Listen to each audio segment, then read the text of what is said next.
Hello friends, welcome back everyone, welcome to my channel. तो चलिए एक और प्रैक्टिस सेट लगाते हैं। ठीक है, ये मॉडर्न मध्यकालीन भारत का प्रैक्टिस सेट नंबर 8 होगा। ठीक है, इससे पहले हम 7 प्रैक्टिस सेट देख चुके हैं। ठीक है, अगर किसी ने वो वीडियो ना देखी हो तो मध्यकालीन भारत के नाम से प्ले लिस्ट मिल जाएगी, आप वहाँ जाकर अपनी सुविधा अनुसार उन वीडियो को देख सकते हैं। ठीक है, और प्राचीन भारत हमारा ऑलरेडी कम्प्लीट हो गया है। ठीक है, और ये क्या कहते हैं, मुग़ल काल चल रहा है। इसकी लगभग 2 वीडियो और आएंगी। ठीक है, मुग़ल काल कम्प्लीट हो जाएगा।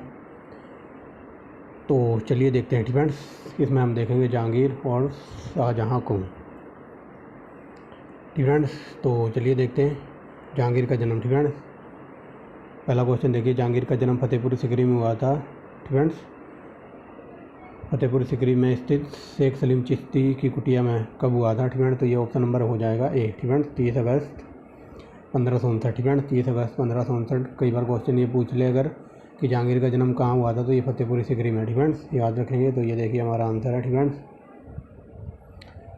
तो चलिए कुछ जहांगीर के बारे में अभी यहीं जान लेते हैं। डिफेंस जहांगीर का जन्म तो यहाँ पर हुआ था 1559 में। डिफेंस लेकिन अगर इसकी मृत्यु पूछ ले तो ये 1627 में हुई थी। डिफेंस और इसका मकबरा है लाहौर में। डिफेंस लाहौर में इसका मकबरा वगैरह है। एक सेकेंड, कलर चेंज करते हैं। डिफेंस इसका मकबरा लाहौर में है।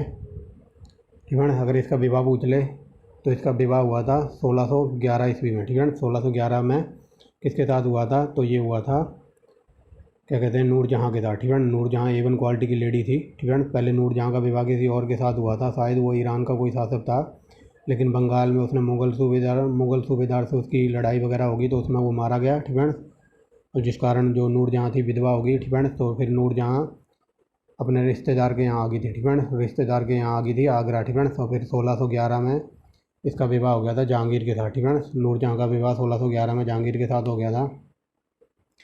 और नूरजहाँ के फादर का नाम था इत्मादुद्दौला। ठीक है, इत्मादुद्दौला। और नूरजहाँ के भाई का नाम था आसफ़ खां। ठीक है, नूरजहाँ के भाई का नाम था आसफ़ खां।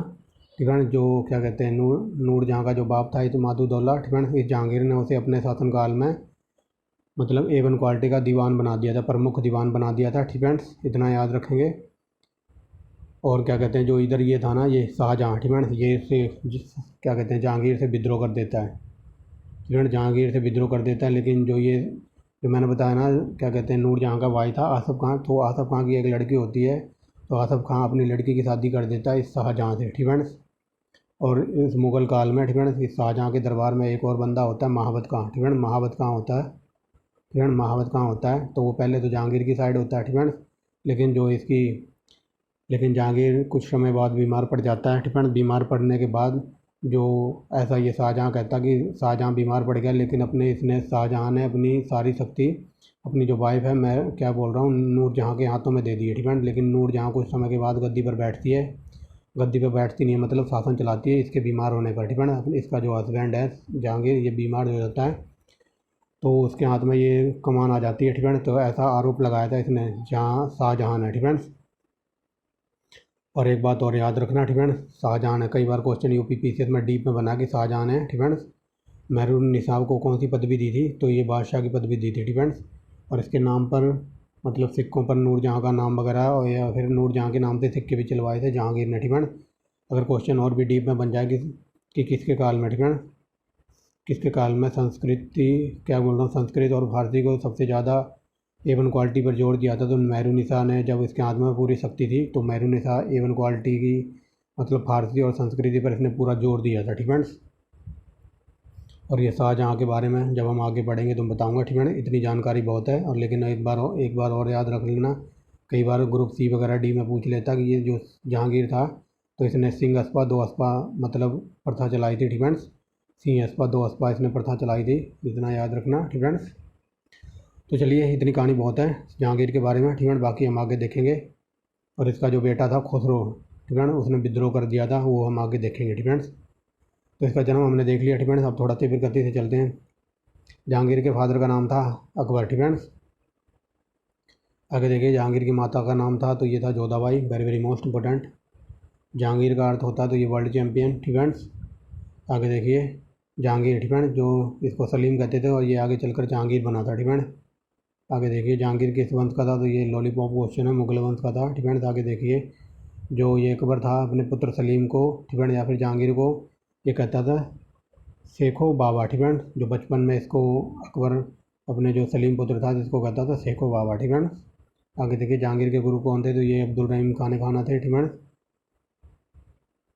आगे देखिए निम्नलिखित मुग़ल बादशाहों में किसने अपनी आत्मकथा फारसी में लिखी थी, तो हम जहांगीर को पढ़ रहे हैं तो जहांगीर ने लिखी थी, ठीक है। आगे देखिए सही कथन बताइए, तो ये देखिए क्वेश्चन ऐसे भी पूछा है, जहांगीर ने अपना आत्मचरित्र यानी कि फारसी भाषा में लिखा था, ठीक है। सब चलते हैं थोड़ा अंग्रेज़ों की तरफ, ठीक है। इंग्लैंड के प्रथम, ठीक है, इंग्लैंड के जेम्स प्रथम के राजदूत थॉमस रो किस वर्ष इंडिया आया था, तो ये आया था 1615 में, ठीक है। 1615 में यानी कि 1615 में, ठीक है। वेरी वेरी मोस्ट इंपॉर्टेंट है। आगे देखिए जेम्स प्रथम के राजदूत के रूप में थॉमस रो कितने समय, तो ये 3 साल तक रहा था जहांगीर के शासनकाल में, ठीक है। तो थॉमस रो को इसने अजमेर बुलाया था मिलने के लिए, ठीक है, इतना याद रखना। आगे देखिए ब्रिटिश, ठीक है, ब्रिटिश राजपूत के रूप में सर थॉमस रो ने भारत आया था, ठीक है। सर थॉमस रो भारत आया था, ये जहांगीर के काल में भारत आया, ठीक। आगे देखिए ईस्ट इंडिया कंपनी, ठीक है, क्या बोल रहा हूँ, मुग़ल शासक ने ईस्ट इंडिया कंपनी को भारत में व्यापार करने का फरमान जारी किया था, तो ये जहांगीर ने जारी किया था, ठीक है। और इसके काल में एक और आता विलियम हॉकिंस, ठीक है। ये देखिए आ ही गया जहांगीर के दरबार में ब्रिटिश शासक जेम्स प्रथम का राजदूत कौन था, तो ये था विलियम हॉकिंस, बट ये कई जगह कैप्टन हॉकिंस में लिखा मिल सकता है। और जहांगीर ने इसको 400 का मनसब दिया था, ठीक है। और क्या कहते हैं इंग्लिश खान की उपाधि दी थी, ठीक है, याद रखना। और ये पहला अंग्रेज़ था जिसने इंडिया में, ठीक है, सूरत में कंपनी खोलने के लिए जहांगीर से साइन वगैरह या फिर फरमान जारी करवाया था, ठीक है। इतनी बात याद रखना। आगे देखिए प्रथम अंग्रेज़ जिसने सम्राट जहांगीर से फरमान प्राप्त किया था, तो ये बता दिया कैप्टन हॉकिंस था, ठीक है। आगे देखिए ईस्ट इंडिया कंपनी में जहांगीर के दरबार में, तो ये हॉकिंस आया था, ठीक है। से याद रखना जो मैं बता रहा हूँ एक्स्ट्रा फैक्ट बोल के, ठीक है। मुग़ल बादशाह जहांगीर ने, ठीक है, इंग्लिश खां की उपाधि दी थी किसको, विलियम हॉकिंस को, ठीक है। ये मैंने पहले ही बता दिया। आगे देखिए जहांगीर द्वारा किस कंपनी को, ठीक है, सूरत में कारखाना लगाने के लिए, तो अंग्रेजी कंपनी थी ईस्ट इंडिया कंपनी, ठीक है, इसको फरमान जारी किया था, ठीक है। आगे देखिए 400 का मनसब किसको दिया था, तो ये कैप्टन हॉकिंस को दिया था, ये मैंने बता दिया, ठीक है। आगे देखिए जहांगीर के दरबार में पहुंचने वाला अंग्रेजी कंपनी का पहला प्रतिनिधि, तो ये कैप्टन हॉकिंस था, ठीक है। आगे देखिए ठीक है, क्या कहते हैं विदेशी यात्रियों में जहांगीर के शासन काल में भारत की यात्रा की थी, तो ये फ्रांसिस्को पल्सर्ट ने की थी, ठीक है। और यही इसके काल का वर्णन देता है, ठीक है। एक डच पर्यटक था, यानी कि डच वगैरह नीदरलैंड को शायद डच कहते हैं, ठीक है, डच पर्यटक था, तो इसने जहांगीर के शासनकाल का वर्णन दिया है, तो ये फ्रांसिस्को पल्सर्ट ने दिया है, ठीक है, याद रखना। जहांगीर ने, ठीक है, मुग़ल शासक बनने के बाद जहांगीर ने लोक कल्याण के लिए 12 आदेश जारी किए थे, ठीक है, घोषणा की थी। आगे देखिए 12 जो अध्यादेश जारी किए थे, तो उनमें क्या नहीं था, तो ये तो मदद मास भूमि का अधिग्रहण, ठीक है, ये इसमें शामिल नहीं था। जहांगीर ने किस आदेश के तहत तमगी नामक कर पर प्रतिबंध लगा दिया था, तो ये पहला उपदेश बताता है, ठीक है, जो जहांगीर का पहला उपदेश या फिर आदेश, इसमें तमगी नामक कर की वसूली का वर्णन मिलता है, ठीक है। आगे देखिए जहांगीर के किस आदेश के तहत शराब और मादक पदार्थों की बिक्री का निर्माण पर प्रतिबंध लगा दिया, तो ये 5वां अधिनियम बताता है, ठीक है।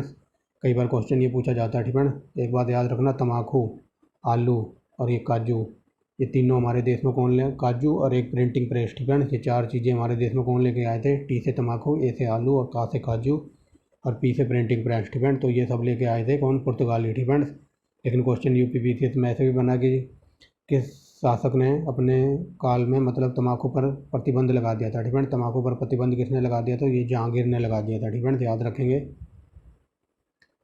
आगे देखिए ठीक है, ये very very most important question है।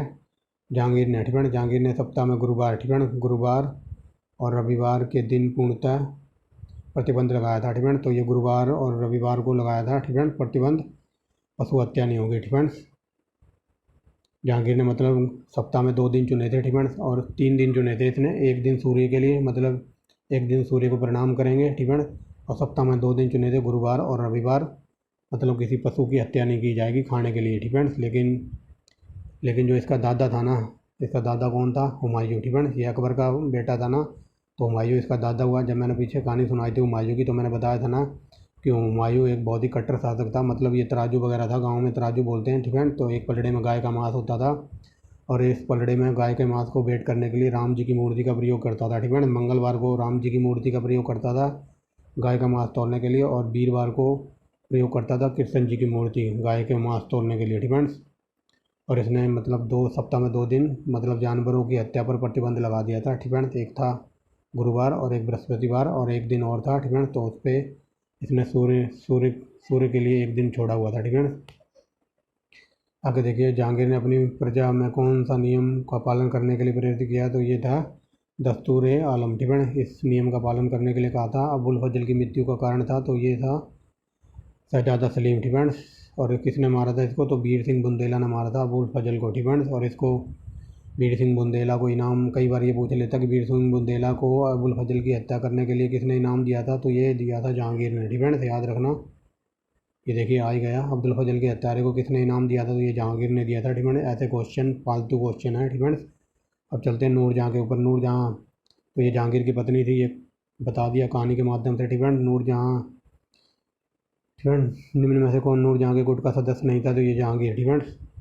जहांगीर नहीं था, ठीक है। पहले मैंने बताया ना कि नूरजहाँ का ब्याह कहीं और हुआ था, ठीक है। उसके बाद इसका ब्याह हुआ था जहांगीर से, ठीक है। पहले ये गुट में नहीं था जहांगीर, ठीक है। आगे देखिए, नूरजहाँ का वास्तविक नाम, तो ये मेहरुन्निसा था, वेरी वेरी मोस्ट इंपॉर्टेंट। आगे देखिए, शाहजहाँ की, ठीक है, क्या बोल रहा हूँ, जहांगीर की किस पत्नी ने मतलब पॉइजन खा लिया था, तो ये मानबाई थी, ठीक है, यानी कि जहर खा लिया था। आगे देखिए, जहांगीर के निम्नलिखित पत्नियों में से कौन राजपूत थी, तो ये मल्लिका ए जहाँ, ठीक है, मल्लिका ए जहाँ। आगे देखिए, जहांगीर ने अपनी पत्नियों में से किसे पट्टमिसी या बादशाह की बेगम की उपाधि दी थी, तो ये मैंने शुरू में ही बता दिया था। ये नूरजहाँ को इसने बादशाह की पदवी दी थी, ठीक है। जब ये बीमार वगैरह पड़ गया था तब ये शासन कर रही थी, मतलब इसके हाथ में जहांगीर की शक्ति आ गई थी, लेकिन जो इसका वो था ना, क्या कहते हैं, जो शाहजहाँ था, वो इस पर आरोप लगा रहा था इसके ऊपर, ठीक है। और जैसे ही ये 1627 में जहांगीर मरता है, ठीक है, तो ये महाबत खां, ठीक है, महाबत खां इस जहांगीर के शासनकाल में ही होता है, ठीक है, इसके दरबार में ही होता है, ठीक है। इसके जहांगीर के दरबार में होता है महाबत खां, ठीक है। तो ये महाबत खां से इसकी क्या कहते हैं बहस हो जाती है मेहरुन्निसा की, ठीक है। क्या बोल रहा हूँ, नूरजहाँ की बहस हो जाती है, ठीक है। इसका रियल नाम था मेहरुन्निसा, ठीक है।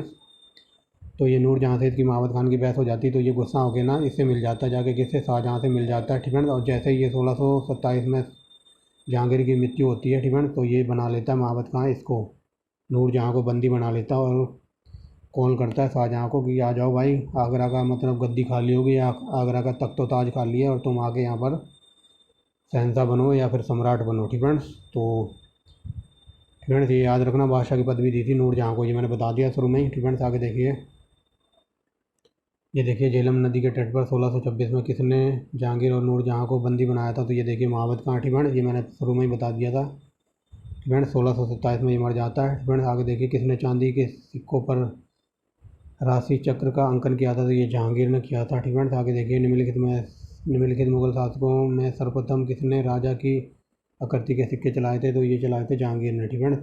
थोड़ा बड़ा कर लेता हूँ, अब दिखाई दे रहा होगा सही से। आगे देखिए, वेरी वेरी मोस्ट इंपॉर्टेंट, ठीक है। अगर क्वेश्चन ये पूछ ले, ठीक है, कि मुगल काल में चित्रकला की शुरुआत कहाँ से हुई थी, ठीक है। तो चित्रकला की शुरुआत हुई थी, इसके दादा ने शुरुआत की थी, हुमायूं ने, ठीक है।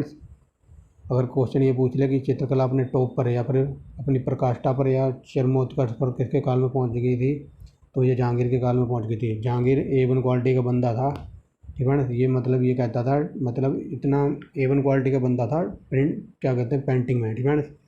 और ये कहता था, मान लो ये एक पेंटिंग है, ठीक है, और इस पेंटिंग को 10 बंदों ने बनाया, मान लो ये एक पेंटिंग है किसी बंदे की, ठीक है। क्या बना दिया मैंने, ठीक है, मान लो ये पेंटिंग है, ठीक है, और इसको 10 बंदों ने बनाया है, ठीक है। तो ये चीज़ जहांगीर ये कहता था, मान लो किसी बंदे ने इसकी नाक बनाई है, किसी ने इसके होंठ बनाए हैं, किसी ने इसके हाथ बनाए हैं, तो मैं इस पेंटिंग को देख के बता सकता हूँ किस बंदे ने इसके होंठ बनाए हैं, किस बंदे ने इसकी आईब्रो बनाई है, किस बंदे ने इसके हाथ बनाए हैं, मतलब इतना टैलेंटेड था ये पेंटिंग में, ठीक है। ये कहता था कि जिस बंदे ने भी इस पेंटिंग में जो कुछ भी बनाया है ना, उस बंदे का मैं मतलब पेंटिंग देख के उस बंदे का नाम बता सकता हूँ। और उसने एक बात ये भी कही थी कि जो क्या कहते हैं चित्रकला का दुश्मन है वो मेरा दुश्मन है, ठीक है। इतनी बात याद रखना।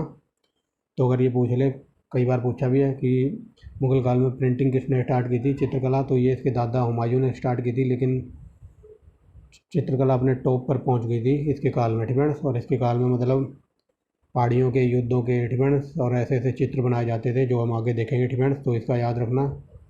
जहांगीर मुख्यतः निम्नलिखित में से किस कला को संरक्षण देता, तो चित्रकला, ठीक है। आगे देखिए, मुगल काल में किसके काल में अपनी चित्रकला अपने प्रकाष्ठा पर पहुंची, तो ये जहांगीर, ठीक है, मैंने बता दिया। आगे देखिए, एक सेकंड, ठीक है। आगे देखिए, निम्नलिखित में से एक चित्रकार था, तो ये अबुल हसन मुगल दरबार का, मुगल नहीं जहांगीर के दरबार का चित्रकार था, ठीक है। से याद रखना। निम्नलिखित में से कौन जहांगीर के चित्रकार थे, तो बताइए। ये था अब्बू समद और अबुल हसन, ठीक है।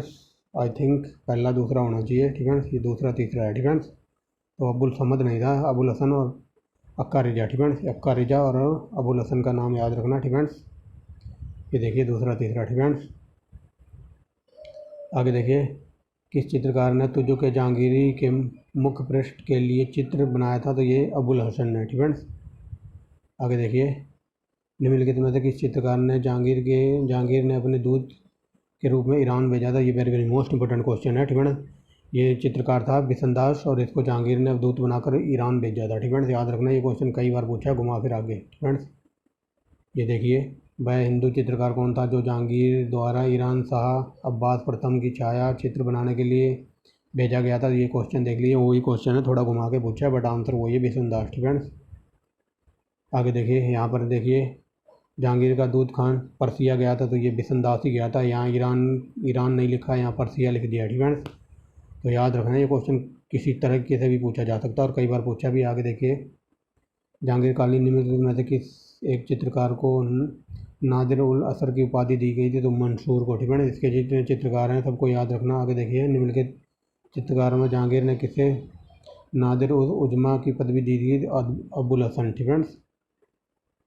आगे देखिए, अबुल हसन जहांगीर के शासनकाल का सर्वाधिक प्रतिष्ठित चित्रकार था। उसने मुगल दरबार के चित्र, ठीक है, उसने प्रसिद्ध मुगल दरबार के चित्रों को चित्रित किया है, जिसमें, ठीक है, जिसमें क्या क्या मिलता है, तो ये देखिए, ये मिलता है जहांगीर की लोगों के साथ बातचीत बढ़ने, ठीक है। मतलब ये मुगल दरबार के चित्र वगैरह बनाता था और चित्रों में क्या मिलता था, तो जहांगीर लोगों के बीच बैठ के वार्तालाप या फिर चैटिंग करता था। चैटिंग माने बातचीत करता था, ठीक है। ठीक है ना, जैसे FB वगैरह व्हाट्सएप पे चैट करते हैं ना, तो वो चैट माने बातचीत ही तो करते हैं, ठीक है ना, उसी को चैटिंग कहते हैं। आगे देखिए, चित्रकला की कोटा शैली की मान्यता आश्रयदाता कौन था, तो ये था उम्मीद सिंह, ठीक है ना। बैकग्राउंड में थोड़ी नॉइस हो सकती है, आप उसे अवॉइड करना, ठीक है ना। आगे देखिए, चित्रकार को, ठीक है, मुगल काल के किस चित्रकार को पूर्व का राफेल कहा जाता था, ये वेरी वेरी मोस्ट इंपॉर्टेंट है। ये कहा जाता था विजात को, ठीक है। ठीक है, पहाड़ी school, Rajput school, Mughal school, तो ये कांगड़ा स्कूल, ठीक है। तो ये सब चित्रकला हैं, ठीक है।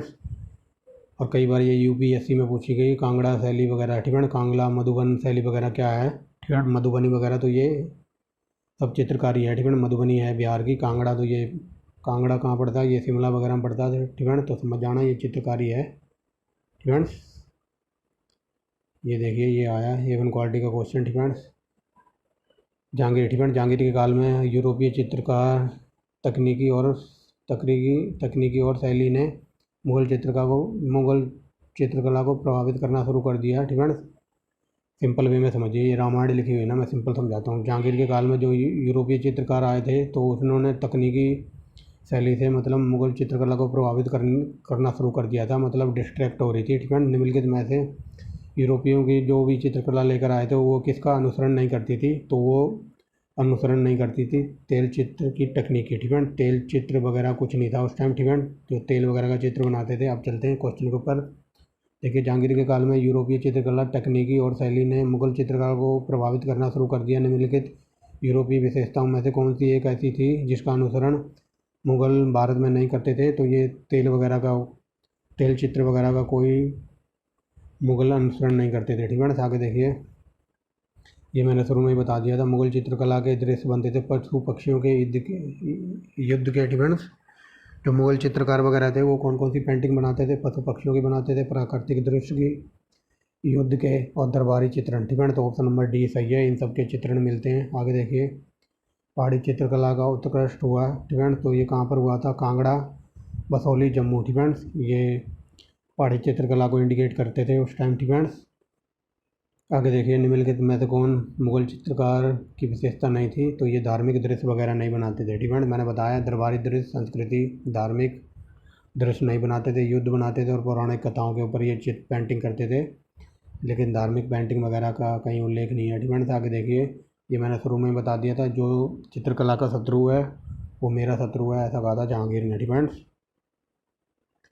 आगे देखिए, किस मुगल चित्रकला में अग्र अग्र संप्रेक्षण का सिद्धांत अपनाया हुआ दिखाई देता है, जिसमें निकट और दूर व्यक्तियों तथा पदार्थ एक ही परिप्रेक्ष्य में आते हैं। ठीक फ्रेंड्स, ऐसा प्रभाव किसके कारण हुआ है, तो ये हुआ है पुर्तगाली कहते हैं। ठीक फ्रेंड्स, तो ये वर्णन देते हैं कौन, पुर्तगाली। ठीक फ्रेंड्स, याद रखना, दोबारा बता देता हूँ, मुगल चित्रकला में अग्र संप्रेक्षण के सिद्धांत को अपनाया हुआ दिखाई देता है, जिसमें व्यक्ति पास और दूर एक ही पदार्थ के सापेक्ष में आते हुए दिखाई देते हैं, तो ऐसा प्रभाव है। तो ये पुर्तगालियों का प्रभाव था या पुर्तगालियों को कहना था। प्रसिद्ध मंसूर, ये वेरी वेरी मोस्ट इंपॉर्टेंट है, मंसूर था जहांगीर के दरबार में। ठीक फ्रेंड्स, इनके जितने चित्रकार वगैरह हैं तो याद रखना। और ये मंसूर क्या बनाता था, ये पशु पक्षियों के चित्र बनाता था। ठीक फ्रेंड्स, तम्बाकू की खेती किसके शासनकाल में आरंभ हुई थी, तो ये जहांगीर के काल में आरंभ हुई थी और इसने तम्बाकू पर प्रतिबंध भी लगा दिया था। ये क्वेश्चन कई बार यूपीपीसीएस में पूछा है, जो कि मैंने शुरू में ही बता दिया था। ठीक फ्रेंड्स, प्रतिबंध निषेध माने यानी कि बैन लगा दिया था। फ्रेंड्स, आगे देखिए, मुगल वंश के संदर्भ में पिता के रास्ते। ठीक है, एक सेकंड, मुगल वंश के संदर्भ में पिता के रहते बादशाह का पद प्राप्त करने का प्रथम प्रयास तो ये जहांगीर ने किया था। ठीक है, मतलब जब इसका जो पिता था ना, ठीक है, अकबर वगैरह था, तो उसी टाइम से ये मतलब बादशाह बनने के लिए या फिर कोई षड्यंत्र रच रहा था। ठीक है, तो वही क्वेश्चन पूछा हुआ है। ठीक है, ये देखिए आ ही गया खुसरो। ठीक है, मैंने बताया था ना शुरू में कि खुसरो था इसका पुत्र, तो उसने विद्रोह कर दिया था जहांगीर के साथ। ठीक है, देखिए खुसरो किस मुगल बादशाह का पुत्र था, तो ये जहांगीर का था और इसने विद्रोह कर दिया था। ठीक है, ये देखिए 1606 में जहांगीर को सर्वप्रथम किसके विद्रोह का सामना करना पड़ा था, तो इसके लड़के ने इसकी वाट लगा दी थी। ठीक है, ये सब हम डिटेल में पढ़ चुके हैं। आगे देखिए, जहांगीर और विद्रोही खुसरो। ठीक है, विद्रोही राजकुमार खुसरो के बीच कौन सी लड़ाई हुई थी, तो ये भैरववाल का युद्ध, वेरी वेरी मोस्ट इंपोर्टेंट है। ठीक है, जहांगीर का सबसे बड़ा पुत्र था कौन, ये खुसरो, तो इसी ने अपने पिता के अगेंस्ट हथियार उठा लिए थे और भैरववाल की लड़ाई हुई थी। ठीक है, इन दोनों के बीच। राजकुमार खुसरो की हत्या तो ये शाहजहाँ ने कर दी थी। आगे देखिए, निम्नलिखित में से किसने जहांगीर के विद्रोह, ठीक है, किसने जहांगीर के विरुद्ध विद्रोह किया था, तो बताइए किसने किया था, बताइए। ये तो मैं बता चुका हूँ। ठीक है, तो ये खुर्रम। ठीक है, खुर्रम ये शाहजहाँ का नाम है। ठीक है, ये बचपन में खुर्रम कहते थे, याद रखना, ये शाहजहाँ बाद में। ठीक है, बचपन में खुर्रम कहते थे, बड़ा होकर वो शाहजहाँ बना था। ठीक है, ये उपाधि दी गई थी शाहजहाँ की इसको। ठीक है, महाबत खान ने विद्रोह किया था, महाबत खान ने इसकी वाइफ को बंदी बना लिया था और खुसरो ने तो किया ही था। ठीक है, लेकिन इसने नहीं किया था। ये कौन था, ये इसका साड़ा था, जहांगीर का साड़े साहब थे ये। ठीक है, जो मैंने शुरू में कहानी बताई थी ना, ये जहांगीर का भाई था आसफ खान। ठीक है, और इसकी लड़की थी, तो ये खुर्रम से शादी हो गई थी, यानी कि सिंपल वे में समझिए, ये मतलब जहाँ आसफ खां था ये जहांगीर का तो साड़ा था, लेकिन जो ये खुर्रम था ना, जो शाहजहाँ बना था, ये शाहजहाँ का ससुर था। ठीक है, तो इसने विद्रोह नहीं किया था, ये अपने जीजा के खिलाफ कैसे जा सकता था। ठीक है, लेकिन बाद में ये अपने जीजा के खिलाफ चला गया था। ठीक है, तो ये देखिए 2 3 4। ठीक है, आंसर हो जाएगा। आगे देखिए, गुरु अर्जुन देव, तो ये जहांगीर के समकालीन थे। ठीक है, आगे देखिए, किस सुखगुरु ने विद्रोही, ठीक है, किस सुखगुरु ने विद्रोही राजकुमार खुसरो की सहायता धन और आशीर्वाद से की थी, तो ये गुरु अर्जुन देव ने। ठीक है, आगे देखिए, कथन कारण वाला। ठीक है, जहांगीर ने गुरु अर्जुन देव को मृत्युदंड दिया था, ये करेक्ट है। सिख गुरु ने विद्रोही खुसरो का समर्थन किया था। ठीक है, तो बताइए कौन सा सही है, बताइए। ठीक है, तो ये मृत्युदंड दिया था, क्यों दिया था, क्योंकि इसका समर्थन किया था, इसीलिए तो मृत्युदंड दिया था, तो ऑप्शन नंबर ए। ठीक है, ए आर सही है और व्याख्या भी हो रही है, ये देख लीजिए। ठीक है, आगे देखिए 1600। ठीक है, 1616 में अहमदनगर के वजीर मलिक अंबर के विरुद्ध विजय के उपरांत राजकुमार खुर्रम को जहांगीर ने कौन सी उपाधि दी थी, तो ये शाहजहाँ की उपाधि दी थी। ठीक है, इसका बचपन में नाम था क्या, खुर्रम। और फिर इसको शाहजहाँ ने उपाधि दी थी, शाहजहाँ क्या बोल रहा हूँ, जहांगीर ने उपाधि दी थी शाहजहाँ की, ठीक है ना, याद रखना। आगे देखिए, ठीक है, जो अभी मैंने बताया ना कि ये जो खुर्रम होता है, ठीक है ना, खुर्रम क्या कहते हैं, खुर्रम या फिर शाहजहाँ इससे जहांगीर के खिलाफ़ विद्रोह कर देता है। एक सेकेंड, ठीक है, जहांगीर के खिलाफ़ विद्रोह कर देता है, लेकिन ये जहांगीर का कुछ भी बिगाड़ नहीं पाता या फिर कुछ भी मतलब कर नहीं पाता है, ठीक है ना। तो ये फिर जो खुर्रम होता है, ठीक है ना, ये खुर्रम होता है, ये इससे माफ़ी मांगता है, ठीक है ना, जहांगीर वगैरह से माफ़ी मांगता है। तो ये जहांगीर कहता है मैं तुझे माफ़ नहीं करूँगा, ठीक है, लेकिन मेरी एक शर्त है। लेकिन जो इसके दोनों पुत्र थे ना खुर्रम के, ठीक है ना, एक था दारा और एक था ये औरंगजेब, ठीक है, तो इनको जहांगीर ने कहा था मैं तुझे एक राज्य दे रहा हूँ शासन करने के लिए, मैं तुझे माफ़ तो कर रहा हूँ लेकिन तुझे एक छोटा सा राज्य दे रहा हूँ, तू यहाँ जाके राज करेगा, लेकिन क्या कहते हैं, जमानत के तौर पर, ठीक है, जमानत के तौर पर तू अपने दोनों बेटों को मेरे यहाँ गिरवी रख के जाएगा, ठीक है। तो ये दोनों बेटे कौन थे, तो ये था शाहशुजा और औरंगजेब, ठीक है ना, इसको इसने गिरवी रखा हुआ था। तो अब चलते हैं क्वेश्चन पर। निम्नलिखित में से कौन दो पुत्र अपने विद्रोह के उपरांत खुर्रम द्वारा जहांगीर के दरबार में समर्पण की शर्तों पर अनुरूपित भेजे गए थे। तो इनको बंदी बनाकर लाया गया था, यानी कि गिरवी रखने के लिए। तो ये था शाहशुजा और औरंगजेब, ठीक है ना। तो ये शाहशुजा भी क्या कहते हैं, शाहजहाँ का बेटा ही था, ठीक है ना, याद रखना। निसारुद्दीन महमूद जहांगीर बादशाही गाजी की उपाधि धारण कर आगरा की गद्दी पर कब बैठा था, तो ये बना बैठा था 24 अक्टूबर 1605 को, ठीक है। इकबालनामा ए जहांगीरी, तो ये मोतबिंद ने लिखी है, ठीक है, मोतबिंद खान है। बीजापुर के शासक आदिल शाह को किस मुग़ल शासक ने फरजंद की उपाधि दी थी, ये जहांगीर को दी थी, ठीक है। आगे देखिए, कश्मीर में शालीमार बाग, तो ये जहांगीर ने बनवाया है। सिकंदरा, ठीक है, अकबर का निर्माण, तो ये शाहजहाँ ने करवाया था, ठीक है। सिकंदरा स्थित अकबर के मकबरे का निर्माण क्यों करवाया था, ये शाहजहाँ ने करवाया था, ठीक है। शाहजहाँ याद रखना, और क्यों करवाया था वो हम आगे पढ़ेंगे, क्योंकि कुछ जाट पागल हो गए थे और जाटों ने कुछ नहीं करा, ठीक है। जो अकबर का मकबरा था ना उसको जाके उधेड़ के रख दिया, यानी कि तोड़ के रख दिया, ठीक है कुछ। तो उसी का निर्माण वगैरह इसने कराया था, वो हम आगे देखेंगे। इतमादुल, ठीक है, इतमादुद्दौला का मकबरा आगरा में किसने बनवाया था, नूरजहाँ ने बनवाया था, ठीक है। तो मैंने बता दिया था शुरू में ही, ये नूरजहाँ का बाप था, ठीक है। ये देखिए A1 क्वालिटी की लेडी थी, ठीक है।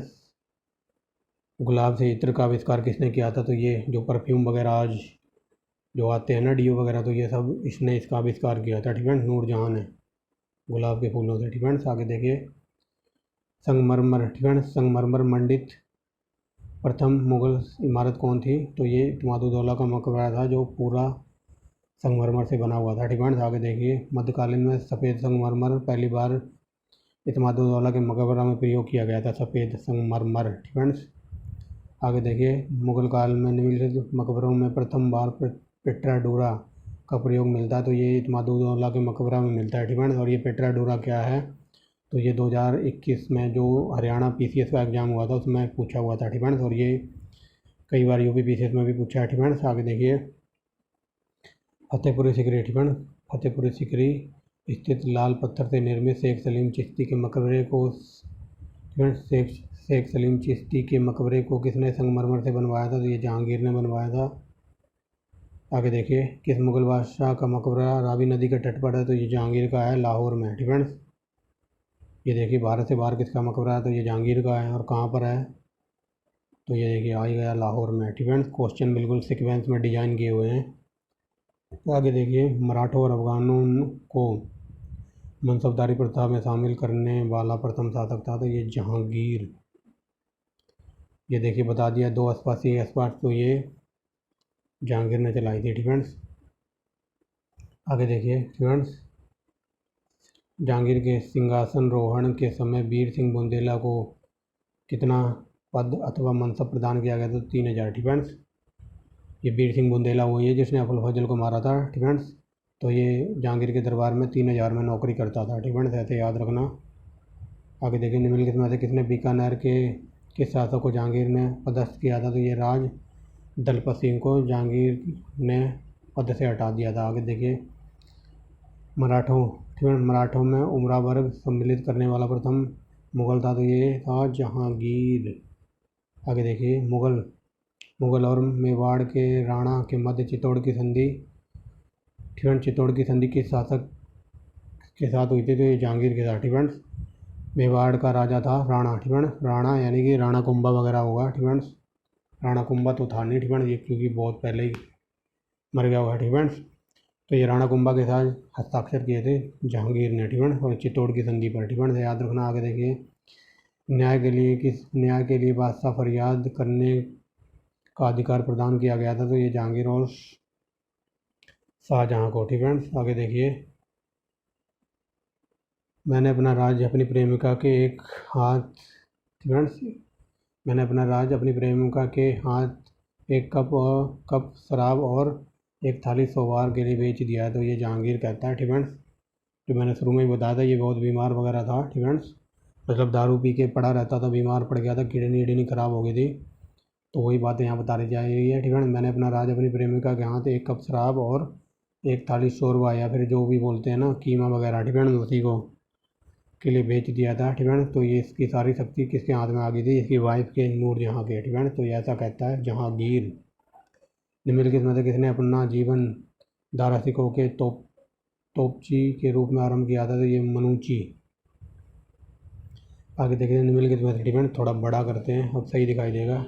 निम्नलिखित में से किस मुगल बादशाह ने ट्रांसऑक्सियाना को हस्तगत करने के लिए गंभीर प्रयास किया था? तो ये था शाहजहाँ। आगे देखिए, निम्नलिखित में से किसको मुगल सम्राट जहांगीर ने कैदी बनाया था? तो ये बनाया था शेख अहमद सरहिंदी को। ये एवन क्वालिटी का इतिहासकार था फ्रेंड्स। आगे देखिए, कंधार के निकल जाने से मुगल साम्राज्य को एक बड़ा धक्का लगा। क्यों? क्योंकि सामरिक महत्व के केंद्रों के दृष्टिकोण से फ्रेंड्स। जब मैंने शुरू में ये चैप्टर पढ़ाया था फ्रेंड्स, तो उस टाइम बताया था ये कंधार वगैरह बहुत ही इंपॉर्टेंट स्थान था फ्रेंड्स, यहाँ से आना जाना व्यापार वगैरह होता था। तो ये मुगलों के यहाँ से कंधार निकल गया था। तो ये सामरिक महत्व की दृष्टि से इनको बहुत बड़ा धक्का लगा था। जहांगीर की मृत्यु ये शुरू में ही बता दिया था फ्रेंड्स। यहाँ पर जहांगीर वगैरह मर जाता है, तो जहांगीर के मरने के बाद अब आएगा कौन? शाहजहाँ फ्रेंड्स। चलिए, शाहजहाँ का जन्म हुआ था तो ये 5 जनवरी 1592 को हुआ था फ्रेंड्स। और कहाँ हुआ था? तो लाहौर में हुआ था फ्रेंड्स। तो शाहजहाँ वगैरह फ्रेंड्स चलते हैं, थोड़े ही क्वेश्चन है शाहजहाँ के। शाहजहाँ का वास्तविक नाम ये खुर्रम था, ये शुरू में ही बता दिया था फ्रेंड्स। शाहजहाँ की माता का नाम तो ये जगत गोसाई था फ्रेंड्स, यानी कि जो क्या कहते हैं, आगे चलते हैं फ्रेंड्स, बाद में बताता हूँ। राजकुमार खुर्रम आगे चलकर शाहजहाँ बना था, ये कई बार बता दिया है फ्रेंड्स। एक सेकंड आगे देखिए फ्रेंड्स, शाहजहाँ के शासनकाल में दारा सिकोह को बल्ख और बदंका और कंधार के अभियान पर भेजा गया था। सही है फ्रेंड्स। शाहजहाँ द्वारा मध्य पूर्व को भेजा गया अभियान अद्भुत रूप से सफल रहा था या फिर अबुद्ध रूप से सफल रहा था? तो ऐसा सफल नहीं रहा था फ्रेंड्स। तो ऑप्शन नंबर यानी कि ये सही है, आर गलत है फ्रेंड्स। ये देखिए, ये सही है, आर गलत है फ्रेंड्स, सफल नहीं रहा था। शाहजहाँ का विवाह आसफ खां की पुत्री अंजुमन बानो बेगम से हुआ था। कब? ये हुआ था 1612 को फ्रेंड्स। और अंजुमन बानो बेगम का नाम था मुमताज़ फ्रेंड्स। मुमताज़, इसे प्यार से मुमताज़ कहता था फ्रेंड्स। और ये अपनी वाइफ से इतना प्यार करता था कि देख लो इसका विवाह कब हुआ था? ये 1612 में इसका विवाह हुआ था। और ये अपने विवाह के दौरान लगभग 14 साल प्रेग्नेंट रही थी। इतना भी प्यार करता था अपनी वाइफ से। कौन? शाहजहाँ फ्रेंड्स। 14 साल प्रेग्नेंट रही थी। और जब 14वें बच्चे का जन्म हुआ था फ्रेंड्स, 14वें बच्चे के जन्म देते समय कुछ दिक्कत वगैरह हो गई थी फ्रेंड्स। तो उसी के चक्कर में अंजुमन बानो बेगम की मृत्यु हो जाती है फ्रेंड्स, यानी कि मुमताज़ की मृत्यु हो जाती है। और फिर ये कुछ दिनों के लिए हो जाता है पागल इसकी याद में, इसके जाने की वजह से फ्रेंड्स। तो फिर इसकी याद में बनवाता है क्या? ताजमहल फ्रेंड्स। और जो लगभग 20 साल में बनकर तैयार हो गया था फ्रेंड्स, वो हम सब आगे देखेंगे। याद रखना फ्रेंड्स, बहुत प्यार करता था ये अपनी वाइफ से। ये देखिए आई गया अंजुमन बानो बेगम का अन्य नाम क्या था? तो ये मुमताज़ महल था फ्रेंड्स। आगे देखिए, अंजुमन बानो बेगम को शाहजहाँ की कौन सी उपाधि दी थी? तो मल्लिकाए जमानी फ्रेंड्स, ये इसकी उपाधि थी। मुमताज़ का असली नाम अंजुमन बानो बेगम था, ऐसे भी क्वेश्चन बना है फ्रेंड्स। ये देखिए, अंजुमन बानो बेगम की मृत्यु कब हुई थी? तो ये हुई थी 1631 में। किसके कारण हुई थी? तो ये बता दिया मैंने, प्रसव पीड़ा के कारण, यानी कि जब डिलीवरी वगैरह हो रही थी बच्चे की, 14वें बच्चे की फ्रेंड्स, तो उसी की वजह से कुछ दिक्कत वगैरह आ गई थी फ्रेंड्स। तो इसकी वजह से इसकी मृत्यु हो गई थी, प्रसव पीड़ा की वजह से फ्रेंड्स। समझ रहे होगे। बाकी इससे ज़्यादा डिटेल में नहीं जाना है फ्रेंड्स। आगे देखिए किस मुग़ल बादशाह ने अपनी राजधानी आगरा से दिल्ली, तो ये जहांगीर क्या बोल रहा हूँ, शाहजहाँ ले गया था फ्रेंड्स। आगे देखिए 1616 में अहमदनगर के वजीर मलिक अंबर के विरुद्ध विजय के उपरांत राजकुमार खुर्रम को जहांगीर ने कौन सी उपाधि दी थी? शाहजहाँ की उपाधि दी थी फ्रेंड्स। आगे देखिए शाहजहाँ के मकबरे में अबुल मुजफ्फर साहबुद्दीन मोहम्मद साहिब किरण सानी की उपाधि प्राप्त कर सिंहासन पर कौन बैठा था? फ्रेंड्स ये शाहजहाँ की बात हो रही है फ्रेंड्स। शाहजहाँ ने शाहजहाँ आगरे में शाहजहाँ आगरे में अबुल मुजफ्फर साहबुद्दीन मोहम्मद साहिब किरण सानी की उपाधि प्राप्त करके सिंहासन पर बैठा था। ये 24 फरवरी 1628 फ्रेंड्स, और लगभग ये 20 साल शासन करता है फ्रेंड्स, 20 नहीं 30 साल फ्रेंड्स। तो ये लगभग 1658 तक रहता है फ्रेंड्स, ये हम बाद में देखेंगे। आगे देखिए शाहजहाँ के शासनकाल में विदेशी यात्री आया था मनुकी, ठीक है ना। शाहजहाँ के काल में विदेशी यात्री आया था, पीटर मुंडी भी आया था। आगे देखिए न्याय के लिए बादशाह से फरियाद करने का अधिकार प्राप्त था, तो ये जहांगीर और शाहजहाँ को प्राप्त था। बर्नियर, ठीक है, तो बर्नियर भी शाहजहाँ के काल में आया था।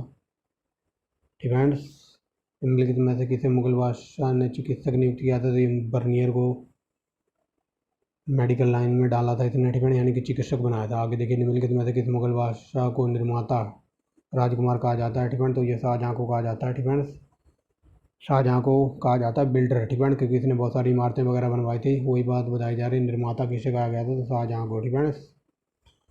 स्थापत्य कला का कार्य, ठीक है, बहुत कुछ इसने स्थापना की थी। ठीक है, आगे देखिए इतिहासकार ने, ठीक है, किसी इतिहासकार ने शाहजहाँ को शासनकाल को स्वर्ण युग कहा है? तो ऐसा कहा है A.L. श्रीवास्तव ने। ठीक है, शाहजहाँ नामा के लेखक हैं इनायत खां, ठीक है, कि शासक के शासन में उपनिषदों का फारसी भाषा में अनुवाद किया गया, तो ये शाहजहाँ के काल में। ठीक है, शाहजहाँ के काल में मतलब अब डिटेल में तो मैं जा नहीं सकता, ठीक है, सब कुछ डिटेल में पढ़ा है, लेकिन मोटा मोटा मैं बता देता हूँ। ठीक है, जो ये था ना क्या कहते हैं जहांगीर, ठीक है, जहांगीर ने एक दिन सूर्य के लिए और 2 दिन पशुओं के लिए, जो हम पहले पढ़ चुके हैं, मतलब इन 2-3 दिन मतलब किसी की हत्या वगैरह नहीं होगी, एक दिन सूर्य को प्रणाम वगैरह करते थे, प्रार्थना वगैरह। ठीक है, लेकिन जो शाहजहाँ था ना, ठीक है, और ये जो क्या कहते हैं जहांगीर था, ठीक है, तो इसने जहांगीर ने मंदिर बनाने की भी इजाज़त दे रखी थी। ठीक है, लेकिन ये था शाहजहाँ, ठीक है, मैं शाहजहाँ की बात कर रहा हूँ। ठीक है, शाहजहाँ ने मतलब जो जहांगीर के काल में मंदिर वगैरह बना रखे थे ना, सारे तुड़वा दिए। ठीक है, सारे तुड़वा के मतलब इसने मंदिर बनाने की इजाज़त नहीं दी थी शाहजहाँ ने। ठीक है, लेकिन जो इसका पुत्र था ना दारासिंह को, उसके कहने पर इसने मतलब जो भारतीय जो उपनिषद वगैरह थे तो उनको फारसी भाषा में अनुवाद कराने की इजाज़त वगैरह दी थी। ठीक है, लेकिन ये बहुत ही वो था कट्टर शासक। ठीक है, याद रखना ये मंदिर वगैरह तुड़वा दिए थे इतने सारे। और इसके जो शासनकाल में लगभग 7,000 वो थे, क्या कहते हैं, नौकर चाकर। ठीक है, नौकर चाकर थे 7,000। ठीक है, याद रखना। और 7,000 में से कुछ को इसने नियुक्त कर रखा था, मतलब कोई जो मेहमान वगैरह था, मेहमान वगैरह लाने को ले जाने को, जो शाही फरमान वगैरह होते हैं उनको लाने ले जाने के लिए रूप में, ठीक है, कईयों को नियुक्त कर रखा था। और कई थे इसके किले की रक्षा वगैरह करते थे। ठीक है, ज़्यादा डिटेल में नहीं जाऊँगा। आगे देखिए मोहम्मद फ़कीर और मीर हासिम निम्नलिखित में से किस मुग़ल सम्राट के चित्रकार थे? तो ये थे शाहजहाँ। ठीक है, आगे देखिए निम्नलिखित में से कौन शाहजहाँ के शासनकाल का राजकवि था? वेरी मोस्ट इंपॉर्टेंट लगाओ इस पर, ये कलीम था, वेरी मोस्ट इंपॉर्टेंट है। ठीक है, किस शासक ने संगीतकार लाल खां गुण समंदर को संरक्षण दिया था? ये शाहजहाँ के दरबार में था। शाहजहाँ ने गुड़ समंदर को उपाधि दी थी, तो ये लाल खां की। आगे देखिए ठीक है, अबुल हमीद लाहौरी कौन थे? तो ये बताइए, शाहजहाँ के शासनकाल के राजकीय इतिहासकार थे। ठीक है, आगे देखिए किसने शाहजहाँ ने, ठीक है, कि इनमें से किसे शाहजहाँ ने खाना की उपाधि प्रदान की थी? महाबत खां। ठीक है, ये देखिए आ गया ना, ये महाबत खां वही है जिसने जहांगीर को बंदी बनाकर और नूरजहाँ को बंदी बनाकर फिर इसको फ़ोन किया था कि भाई जल्दी आ जा, मैंने इन दोनों को बंदी बना लिया, अब तू बैठ गद्दी पे। ठीक है, आगे देखिए निम्नलिखित में से किसे दक्षिण का टोडरमल कहा जाता था? तो ये था मुर्शिद कुली खां। ठीक है, आगे देखिए बनारस और इलाहाबाद में तीर्थ यात्रा कर की समाप्ति के लिए किसने मुग़ल बादशाह के सामने बनारस के पंडितों का नेतृत्व किया था? तो ये थे कविंद्राचार्य। ठीक है, ऑप्शन नंबर सी। ये वेरी मोस्ट इंपोर्टेंट क्वेश्चन है, आई थिंक ये 2022 में पूछा हुआ है। ठीक है, PCS का। फ्रेंड्स इस क्वेश्चन को याद रखना, इससे मिलता जुलता क्वेश्चन शायद यही क्वेश्चन ऐसा 2022 में PCS में पूछा हुआ है। फ्रेंड्स आगे देखिए, किस मुग़ल बादशाह ने बलबन द्वारा प्रारंभ किया गया दरबारी सिजदा रिवाज और सिजदा समाप्त कर दिया था? तो ये शाहजहाँ ने समाप्त कर दिया था। बलबन ने सिजदा और पाबोस की प्रथा चलाई थी। सिजदा माना होता है बादशाह के सामने सर झुकाना, ठीक है, और पाबोस का मतलब होता था पैर का अंगूठा चूमना। तो ये प्रथा समाप्त कर दी थी शाहजहाँ ने। ठीक है,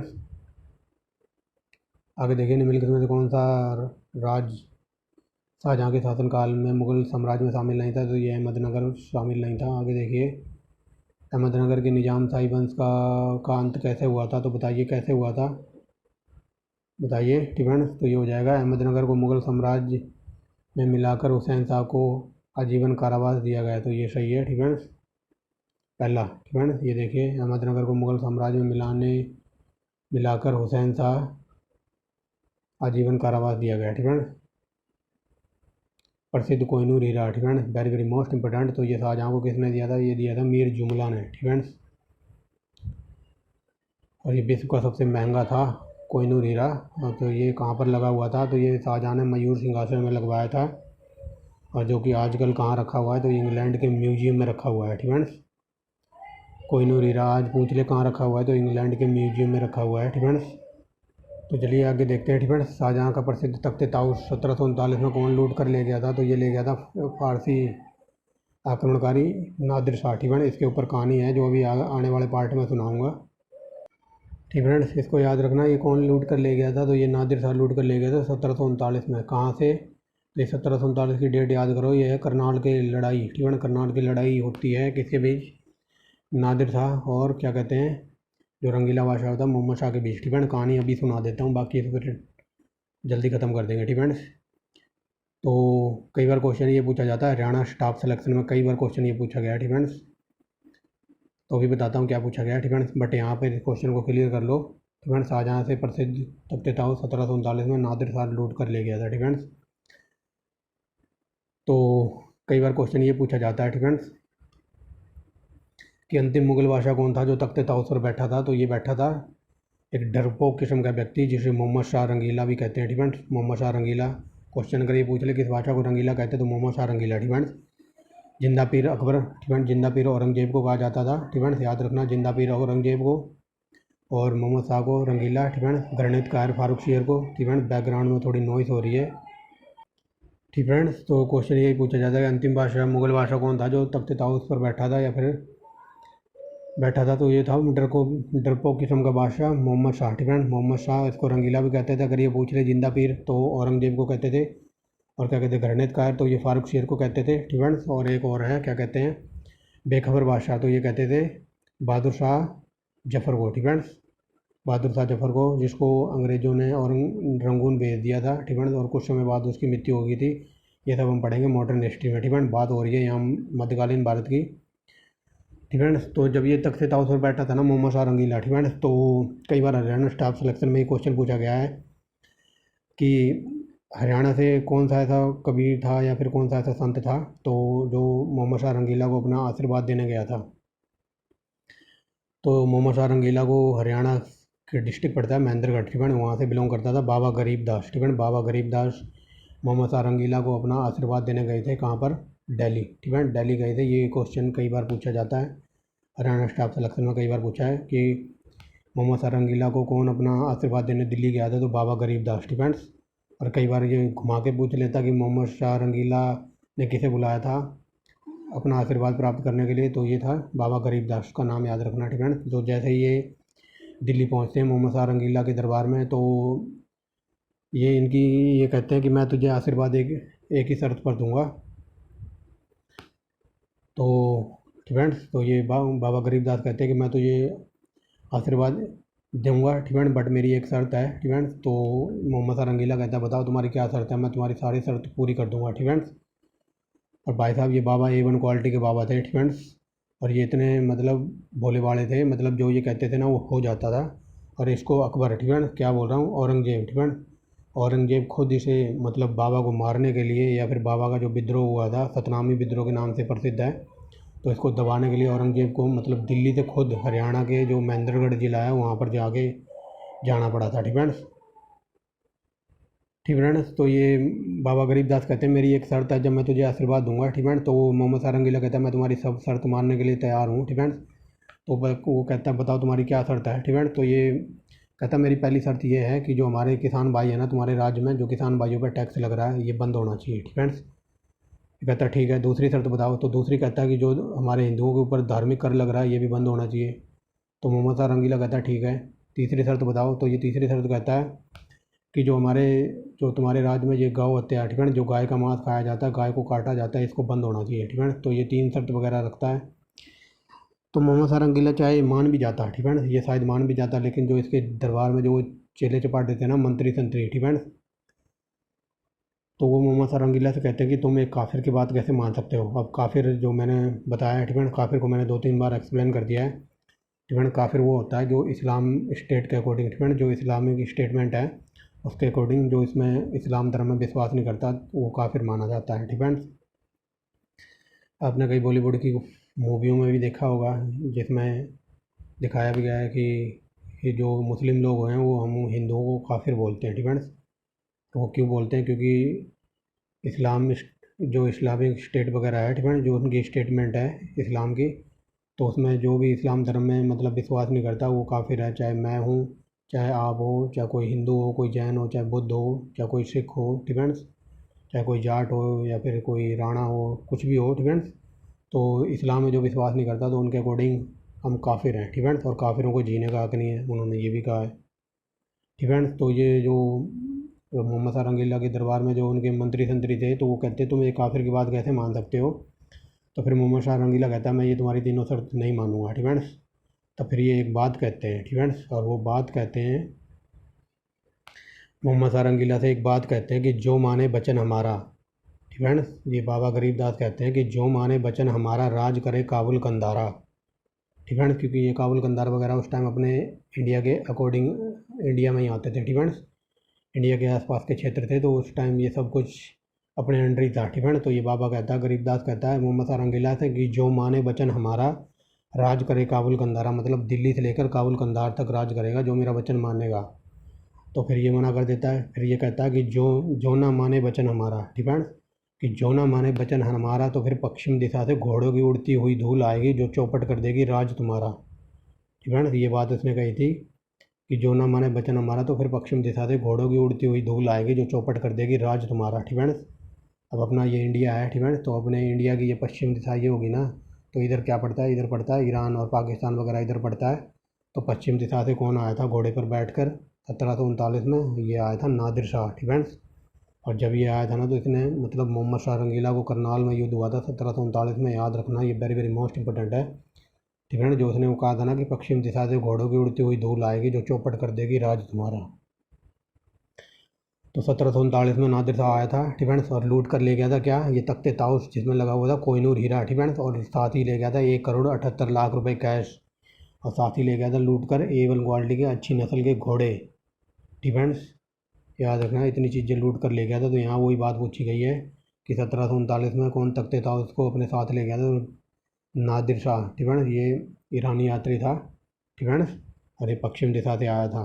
ये देखिए ये अपना इंडिया है ना, तो इधर वगैरह ईरान पड़ता है ना पश्चिम में। ठीक है, तो जो उस बाबा गरीबदास ने बात कही थी, ठीक है, वो बात सच हुई थी 1739 में जाकर।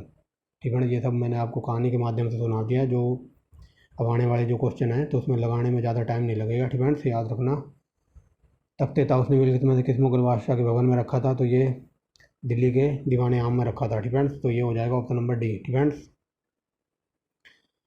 मयूर सिंगारपुर अंतिम बैठने वाला तो ये बता दिया, ये झंडू था मोहम्मद शाह रंगीला। ठीक है, और इसको रंगीला क्यों कहते थे, ठीक है, जब ये अपने ठीक है क्या कहते हैं, जब इसका शासनकाल चल रहा था तो ये अपने मतलब हरम में ही पड़ा रहता था। हरम वो होता है जहाँ पर राजा के मतलब मूड वगैरह बनाने के लिए रानियाँ वगैरह या फिर लड़कियाँ रखते हैं। ठीक है, तो उसको हरम कहते थे। और ये हरम में मतलब लेडीज़ों के साथ लड़कियों के साथ ही पड़ा रहता था। इसे मतलब कई बार जब ये मतलब इसकी दरबार की जो सभा वगैरह लगती थी तो कई बार ये लेडीज़ों के कपड़े पहन के आ जाता था, तक उस पर सिंहासन पर बैठ जाता था। और कई बार तो ये मतलब विदाउट क्लोथ, ठीक है, विदाउट क्लोथ यानी कि न्यूड आ जाता था। ठीक है, तो इसी वजह से और ये शराब वगैरह मदिरा पान बहुत करता था और लेडीज़ों के साथ पड़ा रहता था, इस वजह से इसको रंगीला बादशाह कहते हैं। ठीक फ्रेंड्स, देखा होगा आपने कई बार फिल्मों में, कहते हैं यार तू बड़ी रंगीन तबीयत का है, तो ये वही बात है। ठीक फ्रेंड्स, आगे चलते हैं। दिल्ली। ठीक फ्रेंड्स, दिल्ली में जामा मस्जिद तो शाहजहाँ ने बनवाई थी। ठीक फ्रेंड्स, अब थोड़ा तीव्र गति से चलते हैं। निम्नलिखित में से कौन सी मस्जिद पूर्णतः संगमरमर की बनी है? तो ये आगरा की मोती मस्जिद जो आगरा में बनी है, शाहजहाँ ने बनवाई थी और ये पूरी तरह संगमरमर से बनी हुई है। ये देखिए आगरा में है मोती मस्जिद। ठीक फ्रेंड्स, और ये कभी देख के आना, बहुत ही अच्छी है। ठीक फ्रेंड्स, आगे देखिए निम्नलिखित में से कौन सी इमारत शान फतेहपुर कही जाती है? तो ये जामा मस्जिद। ठीक फ्रेंड्स, आगे देखिए लाहौर का शालीमार बाग, तो ये पूर्णतः बनवाया था किसने? शाहजहाँ ने। ठीक फ्रेंड्स, आगे देखिए लाल किला, तो ये बताने की ज़रूरत नहीं है किसने बनवाया था। ठीक फ्रेंड्स, ताजमहल, तो ये लॉलीपॉप क्वेश्चन है। ठीक फ्रेंड्स, कुछ लॉलीपॉप भी रखे हैं आपके लिए। ताजमहल का निर्माण तो ये शुरू हुआ था 32 ठीक फ्रेंड्स 1632 में। और ताजमहल बनवाने के लिए जो पत्थर आता था मतलब जो संगमरमर आता था, वो राजस्थान के मकराना से आता था ताजमहल बनवाने के लिए। ठीक है, ताजमहल का निर्माण किसकी देखरेख में हुआ था? उस्ताद ईशा खां की। ठीक है, आगे देखिए ताजमहल का वास्तुकार उस्ताद अहमद लाहौरी था। ठीक है, आगे देखिए ताजमहल 20 साल में बनकर तैयार हुआ था, ये बता दिया मैंने। लेकिन कई लोग ये कहते हैं, ठीक है, जब ताजमहल बना था ना, ताजमहल बनवाने के बाद शाहजहाँ ने अपने मज़दूरों के हाथ कटवा लिए थे। तो कुछ लोगों को मतलब आधा अधूरा ज्ञान है, हाथ नहीं कटवा लिए थे। ठीक है, जिन लोगों को आधा अधूरा ज्ञान है तो वो ये कहते हैं कि शाहजहाँ ने उनके हाथ कटवा लिए थे। हाथ नहीं कटवा लिए थे, बात ये हुई थी, उनके बीच में डील ये हुई थी। शाहजहाँ ने ये कहा था कि मतलब जैसे मान लो 100 मज़दूरों ने मिलकर बनाया, तो इन 100 मज़दूरों से शाहजहाँ ने ये कहा था कि आज के बाद तुम कहीं काम नहीं करोगे। ठीक है, क्योंकि तुम ऐसा ताजमहल दोबारा ना बना सको। ठीक है, तो तुम कहीं काम नहीं करोगे, यानी कि तुम काम करोगे तो मान लो किसी ने बनवा लिया ऐसा ताजमहल। ठीक है, ऐसा ताजमहल तुम दोबारा ना बनवा पाओ, तो इसकी वजह से जो भी तुम्हारी झाड़ी मजदूरी है ना, मान लो कि कोई साल में 1000 रुपये कमाता, तो ये 100 मज़दूरों को कहा था कि तुम्हारा हुक्का पानी या फिर तुम्हारा खर्चा पानी, जो भी तुम्हारी महीने की पेमेंट वगैरह होगी ना, वो मैं तुमको दूंगा। 100 के 100 बंदे हो या फिर जितने भी मज़दूर होंगे उस टाइम। ठीक है, जो भी 1000 10,000 20,000, तो उन 20,000 मज़दूरों को ये कहा था शाहजहाँ ने कि तुम आज के बाद कहीं काम नहीं करोगे। ठीक है, तुम्हारा जितना भी ज़िंदगी भर का लाइफ टाइम का जो भी खर्चा पानी है वो मैं तुम्हें दूंगा। ठीक है, यानी कि जो उनके हाथों की कला छीन ली थी, यानी कि हाथ कटवा लिए थे। ठीक है, ऐसा बोला जाता है, एक युक्ति भी है। अब मान लो कोई अपने बोलते हैं ना कि यार मैंने अपने पैरों पे ही कुल्हाड़ी मार ली। ठीक है, तो वो कुल्हाड़ी मार नहीं ली, मतलब अपने काम से ही हाथ धो बैठे। ठीक है, तो वही बात हुई थी यहाँ पर। ठीक है, तो हाथ नहीं कटवा लिए थे, मतलब उनको मना कर दिया कि तुम आज के बाद कहीं काम नहीं करोगे, मतलब अपनी कला से हाथ धो बैठे थे वो, मतलब समझ गए होगे। जैसे बोलते हैं ना यार मैं अपने काम से हाथ धो बैठा हूँ। ठीक है, तो हाथ धोने का मतलब ये नहीं है कि पानी से हाथ धो बैठा हूँ, मतलब अपने काम छोड़ दिया। ठीक है, काम से हाथ धो बैठा हूँ, उसका मतलब ये होता है। तो ठीक है, समझ गए होगे, इसने हाथ नहीं कटवाए थे, मतलब इन सब का हुक्का पानी जब तक ये जिंदा थे उनका हुक्का पानी अपने ऊपर ले लिया था कि तुम्हारी सैलरी वगैरह मैं दूंगा, तुम घर बैठ के खाओ। ठीक है, ये बात हुई थी, ना कि हाथ कटवा लिए थे। आगे देखिए ताजमहल के बारे में कौन सा कथन सही नहीं है? तो बताइए कौन सा कथन सही नहीं है? तो ये हो जाएगा ऑप्शन नंबर डी। इन पर उन कारीगरों के नाम उत्कीर्ण है जिन्होंने इसका निर्माण किया था, तो ऐसा कुछ नहीं है। ठीक है, उनका नाम नहीं लिखा है। ठीक है, आगे देखिए निम्नलिखित मुगल भवनों में से किसने यह अनन्य विशेषता बताई जाती है कि उसकी लंबाई चौड़ाई एक समान है? तो ये ताजमहल के बारे में, इसकी लंबाई लेंथ और ब्रेथ समान है। ठीक है, आगे देखिए ताजमहल को संगमरमर में सुपन कहा जाता है। ठीक है, ताजमहल को संगमरमर में क्या बोल रहा हूँ, ताजमहल को संगमरमर में सुपन कहा जाता है, यानी कि ए ड्रीम ऑफ मार्बल्स। किस स्मारक को पत्थर में सुपन कहा जाता है? ये पंचमहल को। ठीक है, समझ रहे हो, यहाँ दो क्वेश्चन बन सकते हैं। ताज ठीक है, किसको संगमरमर का सुपन कहा जाता, तो ये कहा जाता है ताजमहल को। ठीक है, लेकिन यहाँ पर देखिए किस स्मारक को पत्थर का सुपन कहा जाता है? ठीक है, यानी सुपन माने ड्रीम। ठीक है, तो ये पंचमहल को। ठीक है, अगर संगमरमर का पूछ ले तो ताजमहल, और पत्थर का पूछ ले तो पत्थर का सुपन पंचमहल को। ठीक है, आगे देखिए ठीक है, प्रसिद्ध ठीक है, विश्व प्रसिद्ध तख्त ताउस जिसे मुगल बादशाह शाहजहाँ ने किसके द्वारा बनवाया था? तो ये बनाया था ठीक है, बेबादल खान ने। ठीक है, बेबादल खान ने बनाया था तख्त ताउस। आगे देखिए निम्नलिखित में से किसे शाहजहाँ ने नादिर उल उस्र की उपाधि दी थी? तो ये अब्दुल हमीद लाहौरी को। ठीक है, आगे देखिए निम्नलिखित में से किसने शाहजहाँ के शासनकाल में 20 वर्षों का इतिहास पातशाहनामा लिखा है? तो ये अब्दुल हमीद लाहौरी ने लिखा है। आगे देखिए फ्रेंड्स, निम्नलिखित में से किस मुगल बादशाह ने ट्रांस ऑक्सियाना में हस्तगत करने के लिए गंभीरता प्रयास किए थे? तो ये शाहजहाँ कर रहा था। आगे देखिए, शाहजहाँ के शासनकाल में गोपनीय आदेश कहाँ से जारी होते थे? तो ये शाहबुर्ज से। फ्रेंड्स आगे देखिए, निम्नलिखित मुगल सेना नायकों में कौन एक बुंदेलों के विरुद्ध शाहजहाँ द्वारा नहीं भेजी गई थी? ये दारा शिकोह को कभी नहीं भेजा था इसने बुंदेलों के खिलाफ लड़ने के लिए। आगे देखिए, खान जहाँ लोधी। ठीक है ना, खान जहाँ लोधी ने किसके शासनकाल में विद्रोह किया था? ये शाहजहाँ के काल में किया था। ठीक है। आगे देखिए, शाहजहाँ के काल में दक्कन की भूमि कर व्यवस्था में महत्वपूर्ण सुधार करने वाला अमीर था? तो ये मुर्शिद कुली खां था। आगे देखिए, निम्नलिखित में से किसने शाहजहाँ ने दक्षिण के सूबे का प्रधानमंत्री बनाया था? तो ये बनाया था मीर जुमला को। ठीक है, मीर जुमला, ऑप्शन नंबर डी। ठीक है। आगे देखिए, इनमें से किसे शाहजहाँ ने दक्षिण का सूबेदार बनाया था? तो ये औरंगजेब को। आगे देखिए, मुगलकालीन मनसबदारी व्यवस्था में मासिकाना किसके काल से आरंभ हुआ? तो ये शाहजहाँ। ठीक है। ठीक है, मनसबदारी व्यवस्था क्या थी? ये सब डिटेल में पढ़ा रखा है। ठीक है। तो ये मनसबदारी का जो मासिक वेतन वगैरह होता था, तो ये शाहजहाँ के काल से आरंभ हुआ था। आगे देखिए, निम्नलिखित में से किस मुगल शासक ने मनसबदारी व्यवस्था को महा महाना जागीर से प्रचलित किया? तो ये शाहजहाँ ने। ठीक है। आगे देखिए, 72 नंबर क्या कहते हैं, निम्नलिखित में से किस मुगल बादशाह ने मनसबदारी व्यवस्था को महाना जागीरों से प्रचलित किया? ये क्वेश्चन रिपीट हो गया। ठीक है। इजारेदारी, वेरी वेरी मोस्ट इंपोर्टेंट लगाओ। इजारेदारी व्यवस्था प्रचलन सर्वप्रथम कहाँ हुआ था? तो ये खालसा भूमियों के ऊपर हुआ था। ठीक है। आगे देखिए, निम्नलिखित में से किस मुगल बादशाह ने लगान वसूली की ठेकेदारी प्रथा? तो ये कॉन्ट्रैक्ट बेस्ड की जो प्रथा अपनाई थी, ये शाहजहाँ ने। ठीक है, जो आज भी हमारे देश में प्रचलित है। आगे देखिए, मासिक अनुपात के आधार पर वेतन की प्रथा, तो ये शाहजहाँ ने ही चालू की थी। ठीक है। आगे देखिए, निम्नलिखित में से किस मुगल बादशाह ने रुपया और दाम? तो ये जहांगीर ने चलाया था। ठीक है। रुपया, दाम और आना। ठीक है। ये रुपया तो आज भी चलता है। ठीक है। और गांव वगैरह में ये बोलते थे ना, मेरे पास दाम वगैरह नहीं है, एक भी रुपया या फिर एक भी दाम नहीं है। ठीक है, तो याद रखना, एक भी आना नहीं दूंगा तुझे, ऐसा भी बोल देते हैं। लेकिन कई जगह ये बोल देते हैं, बिहार साइड के बंदे ये बोलते हैं ना, मेरे पास एक भी टका नहीं है, पैसा टका नहीं है। ठीक है, तो टका कहाँ की है? तो ये बांग्लादेश की मुद्रा है, और बांग्लादेश की राजधानी है ढाका। ठीक है, बांग्लादेश की राजधानी है ढाका, और वहाँ की मुद्रा का नाम है टका। ठीक है, जो बिहार साइड के बंदे बोल देते थे ना, मेरे पास एक भी रुपया टका नहीं है। ठीक है, तो याद रख लेना, टका बांग्लादेश की मुद्रा है, और ढाका वहाँ की राजधानी है। और क्या कहते हैं, 1906। ठीक है, 1906 में मुस्लिम लीग की स्थापना कहाँ हुई थी? तो ये ढाका में ही हुई थी। ठीक है, और किसने की थी? सलीमुल्लाह खान ने। ठीक है, ये सब मॉडर्न हिस्ट्री के क्वेश्चन है जो अभी मैं आपको बता नहीं सकता। ठीक है, बाद में जब हम करेंगे तब डिटेल में पढ़ेंगे। फिलहाल आप यहाँ मॉडर्न मध्यकालीन भारत पर फोकस कीजिए। ठीक है, आगे देखिए, निम्न में से किसे शाहजहाँ ने अपना उत्तराधिकारी घोषित किया था? तो दारा शिकोह। आगे देखिए, ठीक है, निम्न में से किसे शाहजहाँ ने शाह बुलंद और शाह इकबाल की उपाधि दी थी? तो ये दारा शिकोह को। ठीक है, आगे देखिए, सन 1636 के बाद शाहजहाँ ने दक्षिण की नीति सफल थी। आगे देखिए, शाहजहाँ ने काफ़ी समय तक दक्षिण में व्यतीत किया था, उसे दक्षिण का व्यक्तिगत अनुभव और ज्ञान था। ठीक है, तो ये दोनों ही सही हैं। ठीक है, ए और आर दोनों सही हैं, और आर की व्याख्या भी हो रही है। ठीक है, आगे देखिए, 25 अप्रैल 1658 के दारा शिकोह और औरंगजेब के बीच उत्तराधिकार के लिए कौन सा युद्ध हुआ था? ये धर्मट की लड़ाई हुई थी, वेरी वेरी मोस्ट इंपॉर्टेंट। ठीक फ्रेंड्स, तो देख लीजिए, यहाँ पर 1628 में बैठा था ना कौन गद्दी पर?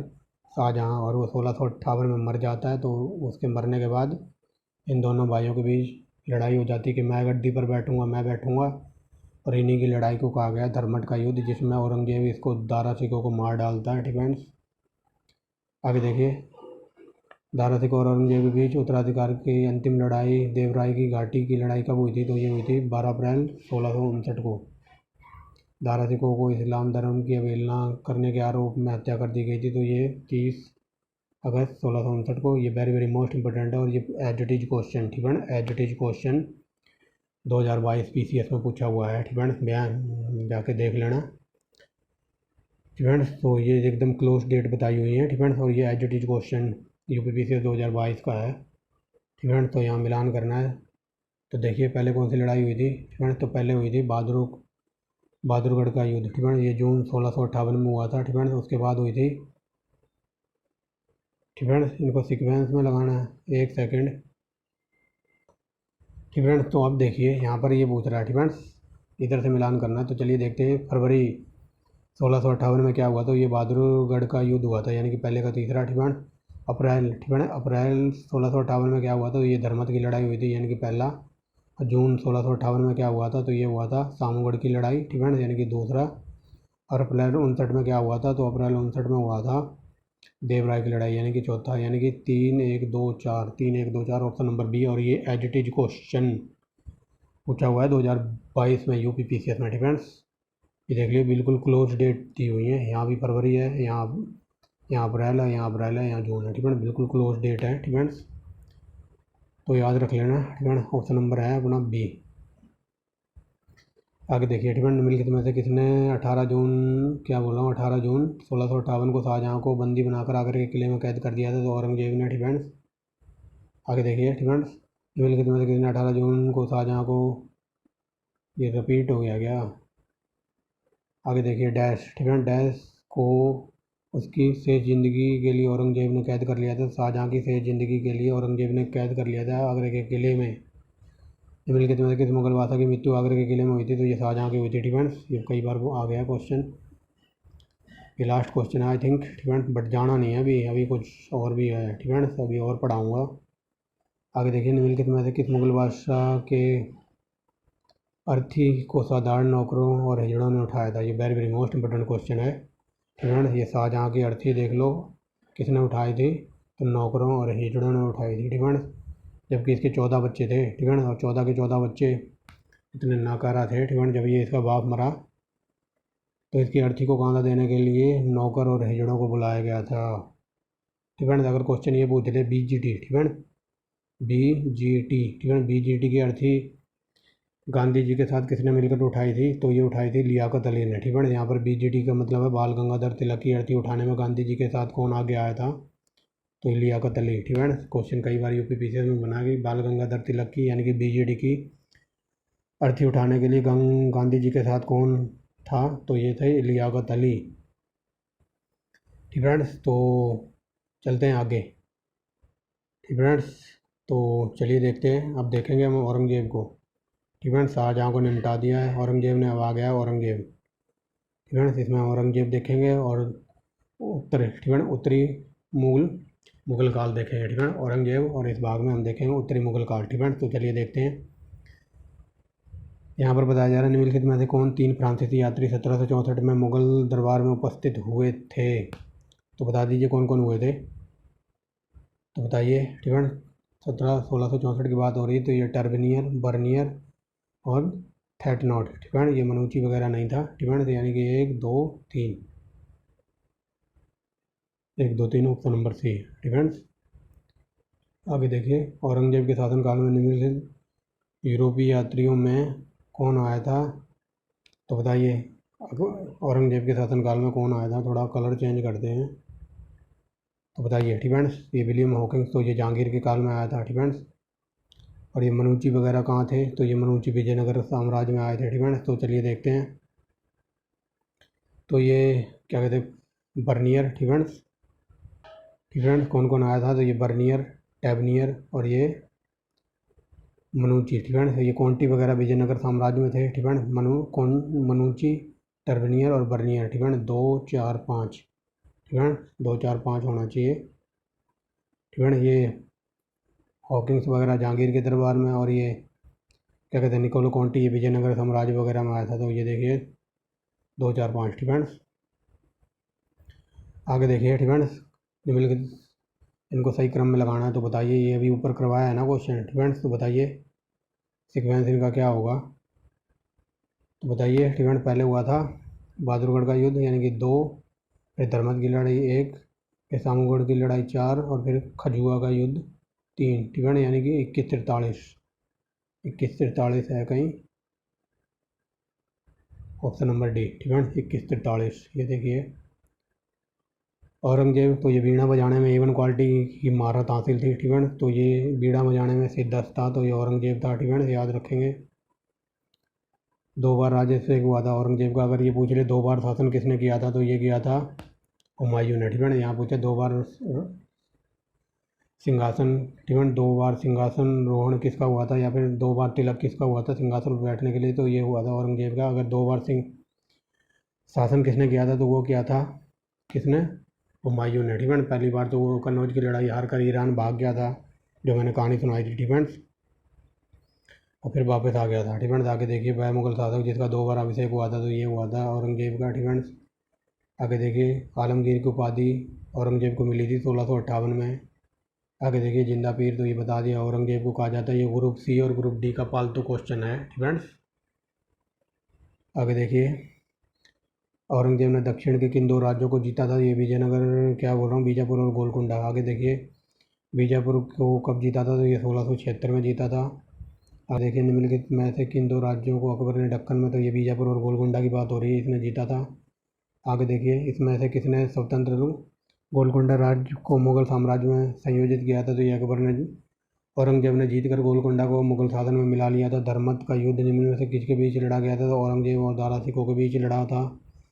आगे देखिए शाहजहाँ का बल्क अभियान का उद्देश्य क्या था, ठीक है, ये very very most important question है। तो देखिए शाहजहाँ के बल्क अभियान का उद्देश्य क्या था, तो ये काबुल, ठीक है, ये पहले तो ये याद रख लीजिए, ये बल्क और बदंखा, ठीक है, ये बल्क और बदंखा ये 2 काबुल की सीमा से सटे हुए राज्य थे। और शाहजहाँ क्या कहते हैं, शाहजहाँ का मुख्य उद्देश्य था, जो इसके शाहजहाँ के फ्रेंड वगैरह थे, तो उन शासकों को इन पर राज करने के लिए आमंत्रित करना, ठीक है। तो ऑप्शन नंबर ए हो जाएगा, काबुल की सीमा से सटे बलखा और बदंखा में को एक मित्र शासक को लाना, ठीक है। ये मतलब अपने मित्र शासक को लाना चाहते थे बल्क और बदंखा में, ठीक है, याद रखना। आगे देखिए अकबर ने जोधपुर के शासक जसवंत सिंह को 1658 में धर्मत की युद्ध में पराजित किया था, तो ये जोधपुर पड़ता है मध्य प्रदेश में, ठीक है। आगे देखिए, ठीक है, क्वेश्चन ऐसे भी बन सकता है कि धर्मत की लड़ाई में औरंगजेब ने किसको हराया था, तो ये जसवंत सिंह को हराया था, जो कि शासन कर रहा था मध्य प्रदेश में, यानी कि जोधपुर में। आगे देखिए निम्नलिखित भाषाओं में से किसकी सेना में सबसे ज़्यादा दक्कनी अमीर था, ये very very most important, friends. ये औरंगजेब के शासन में थे, और हिंदू 33% भी इसी के शासनकाल में थे। शाहजहाँ के काल में 24 और अकबर के काल में 16, फ्रेंड्स, याद रखना। ये ग्रुप सी डी के पालतू क्वेश्चन है, ठीक है। गैर मुसलमान अमीर सबसे ज़्यादा, तो ये औरंगजेब के काल में थे, ठीक है। देखिए हिंदू भी सबसे ज़्यादा इसी के काल में थे 33%, ठीक है। आगे देखिए किस मुगल शासक ने अपने शासनकाल में राजपूत और मराठा मनसबदारों को सबसे अधिक संख्या में वृद्धि की थी, तो ये देख लीजिए कौन कौन था इसके दरबार में। गलत कथन बताना है, तो किसी राजपूत राजा ने औरंगजेब की सेवा नहीं ली थी, तो ये गलत है, ली थी, ठीक है। संत रामदास किसके समकालीन थे, ठीक है, ये औरंगजेब के समकालीन थे। ठीक है, किसी सिख गुरु की मृत्यु के लिए औरंगजेब जिम्मेदार है, तो तेग बहादुर का सर कटवा दिया था। आगे देखिए मिर्जा राजा, ठीक है, मिर्जा राजा जयसिंह द्वारा पुरंदर पर घेरे के समय निम्न में से कौन सा यात्री था, तो यहाँ वहाँ पर मनुची था, ठीक है। आगे देखिए निम्नलिखित में से कौन ना तो जौहरी था और ना ही शिल्पकार, तो ये मनुची की बात हो रही है, ठीक है।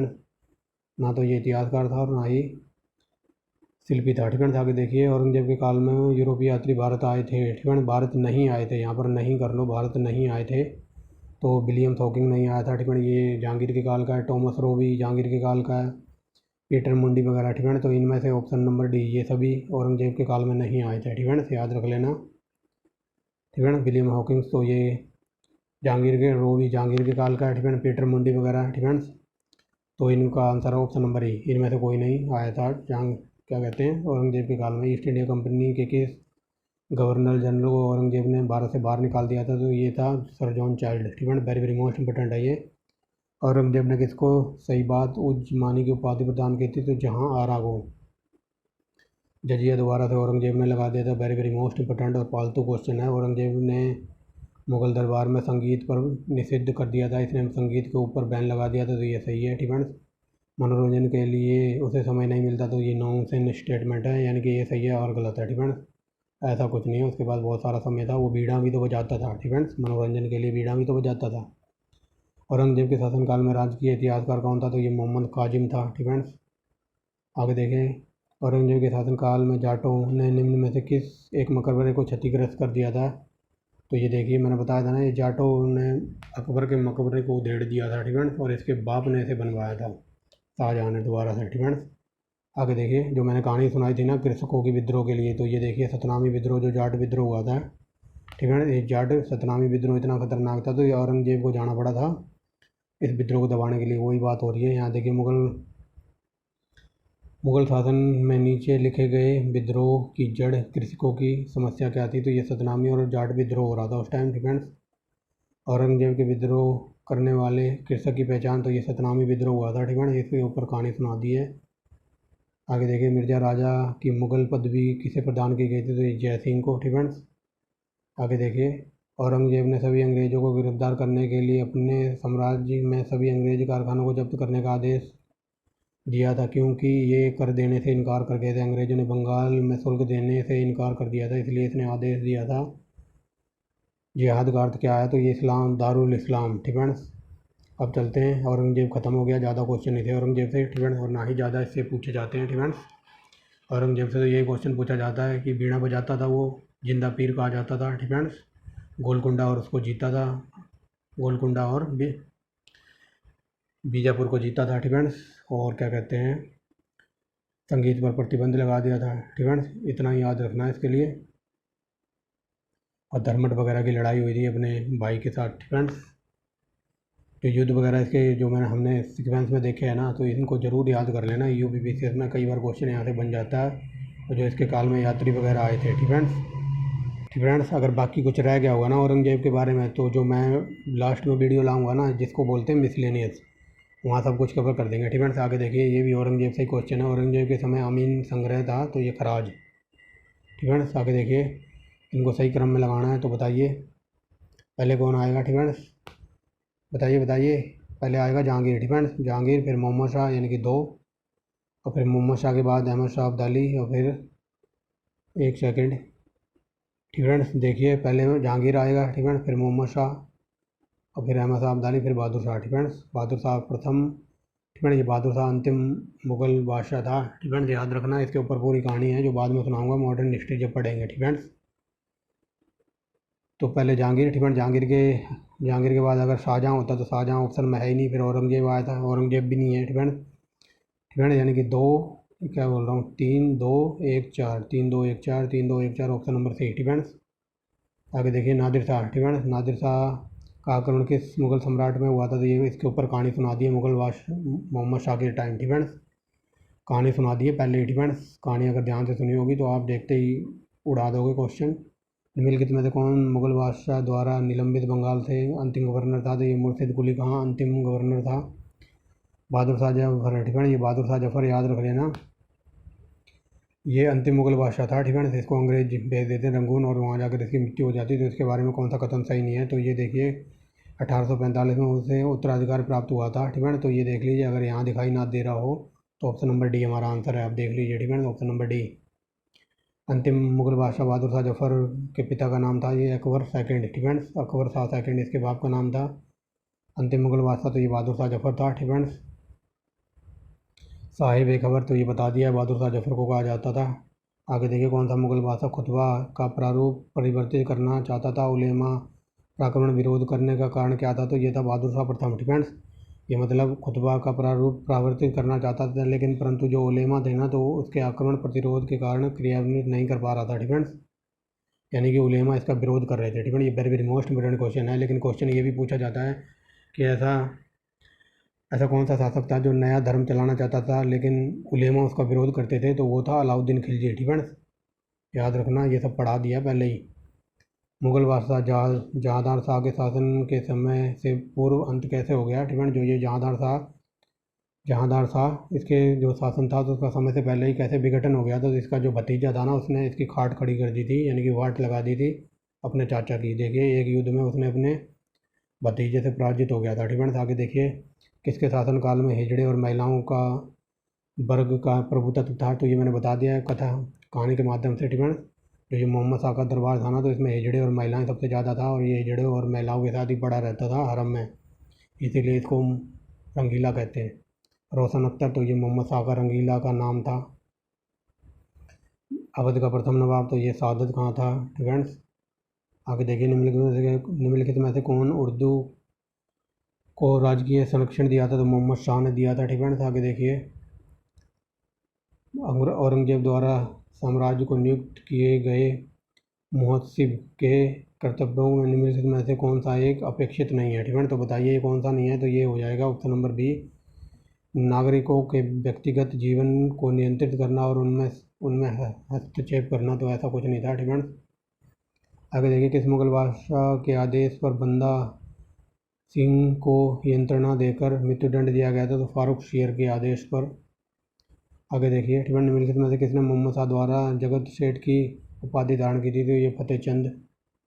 आगे देखिए, निम्नलिखित में से किस शासक को मुगल सम्राट का प्रथम वजीर नियुक्त किया गया था? ये वेरी वेरी मोस्ट इंपॉर्टेंट है, ऑप्शन नंबर सी, अख्तरगंज। फ्रेंड्स आगे देखिए, अहमद शाह अब्दाली ने सबसे पहले विजिट किया था, किसको विजिट किया था? तो बता सकता है कोई? ये पंजाब को किया था। फ्रेंड्स आगे देखिए, तो ये रंगीला था, ये झंडूबाम।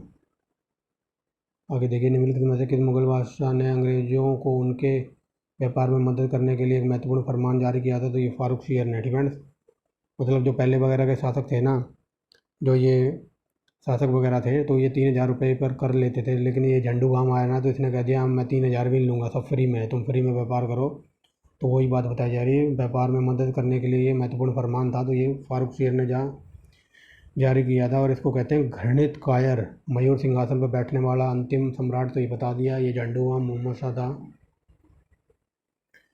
तो ये मदद मास अनुदानों को पूर्णतः वंशानुगत बनाया था, किसने बनाया था? ये बहादुर शाह ने बनाया था। फ्रेंड्स आगे देखिए, क्या कहते हैं, औरंगजेब की मृत्यु 1707 में हुई थी, याद रख लेना इस डेट को। फ्रेंड्स मृत्यु होने के बाद बहादुर शाह प्रथम ने गद्दी संभाली थी। फ्रेंड्स तो ये थी आज की वीडियो। इसमें हमने देख लिया औरंगजेब को, उत्तरवर्ती मुगल काल को भी देख लिया। फ्रेंड्स और झंडूबाम मोहम्मद शाह को भी देख लिया। फ्रेंड्स तो ये थी आज की वीडियो। फ्रेंड्स अगर वीडियो अच्छी लगे तो आप एक लाइक कर सकते हैं। फ्रेंड्स जो आने वाला पार्ट होगा, अभी मुगल सम्राट समाप्त नहीं हुआ है, मुगल साम्राज्य जो आने वाला पार्ट होगा ना लगभग समाप्त हो गया है, लेकिन जो आने वाला पार्ट है ना, तो उसमें मुगल काल में जितने इतिहासकार थे फ्रेंड्स, उन्होंने क्या कुछ लिखा मुगलों के बारे में फ्रेंड्स, और क्या कुछ इमारतें वगैरह बनी, मुगलों ने क्या कुछ कहाँ पर बनवाया फ्रेंड्स। तो ये आने वाला जो पार्ट होगा तो उसमें हम देखेंगे मुग़ल काल का स्थापत्य कला, और मुग़ल काल के जो भी साहित्यकार थे उन्होंने अपनी रचनाएं वगैरह की फ्रेंड्स। और जो ये मुग़ल काल का जो ये धर्म वगैरह था फ्रेंड्स, धार्मिक आंदोलन वगैरह, ये सब मैंने आपको प्रोवाइड करा दिया है। लगभग 2 घंटे की वीडियो थी वो फ्रेंड्स। तो आने वाला पार्ट आपको बहुत जल्दी मिल जाएगा फ्रेंड्स। अगर किसी ने वो 7 पार्ट ना देखे हों तो मध्यकालीन भारत के नाम से प्ले लिस्ट मिल गई है, बना दी गई है, वहाँ पर वो पार्ट लगा दिए गए हैं। अगर किसी को प्राचीन भारत देखना हो तो आप वहाँ जाकर देख सकते हैं फ्रेंड्स। अगर किसी को और भी डीप में तैयारी करनी है तो लगभग 3800 क्वेश्चन करा रखे हैं हिस्ट्री के ही फ्रेंड्स, वो मिल जाएंगे आपको हिस्ट्री मास्टर क्लास के नाम से प्ले लिस्ट फ्रेंड्स। अगर किसी को ट्रिक से डाटा देखना है तो ओनली ट्रिक के नाम से प्ले लिस्ट मिल जाएगी, बहुत कुछ वहाँ पर लगा रखा है फ्रेंड्स। तो thanks for watching the video and bye bye.